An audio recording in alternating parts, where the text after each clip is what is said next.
કેન્દ્રીય ગૃહપ્રધાન અમિત શાહ ગુજરાતની મુલાકાતે વિવિધ વિકાસ કાર્યોનું લોકાર્પણ ખાતમુહૂર્ત કરવાના છે. અમિત શાહ સવારે 11:30 કલાકે જીએમડીસી ગ્રાઉન્ડ ખાતે સ્વદેશોત્સવ કાર્યક્રમનો તે પ્રારંભ કરાવશે.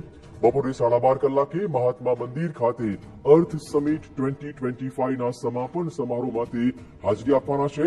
ગાંધીનગર ખાતે સર્કિટ હાઉસમાં અધિકારીઓ સાથે બેઠક કરવાના છે. તળાવોના ઇન્ટરલિંકિંગ પ્રોજેક્ટ મુદ્દે અધિકારીઓ સાથે તે વાતચીત કરવાના છે. ગાંધીનગરમાં રેલવે ઓવરબ્રિજ અને સ્પોર્ટ્સ કોમ્પ્લેક્સનું પણ તે આજે લોકાર્પણ કરવાના છે. સવારે 10:30 કલાકે અમિત શાહ જીએમડીસી ગ્રાઉન્ડમાં સ્વદેશોત્સવ કાર્યક્રમનું ઉદ્ઘાટન કરશે અને ત્યાર પછી બપોરે 12 કલાકે ગાંધીનગરમાં અર્થ સમિટ 2025ના સમાપન સમારોહમાં તે હાજરી આપવાના છે. બપોરે 2:30 કલાકે ગાંધીનગર સર્કિટ હાઉસ ખાતે તળાવોના ઇન્ટરલિંકિંગ પ્રોજેક્ટ પર અધિકારીઓ સાથે બેઠક કરવાના છે. ભારત સરકારના ગૃહ અને સહકારિતા મંત્રી આદરણીય અમિતભાઈ શાહ સાહેબ અને ગાંધીનગરના લોકપ્રિય સાંસદ વિકાસના કામોમાં રસ લેતા હોય છે.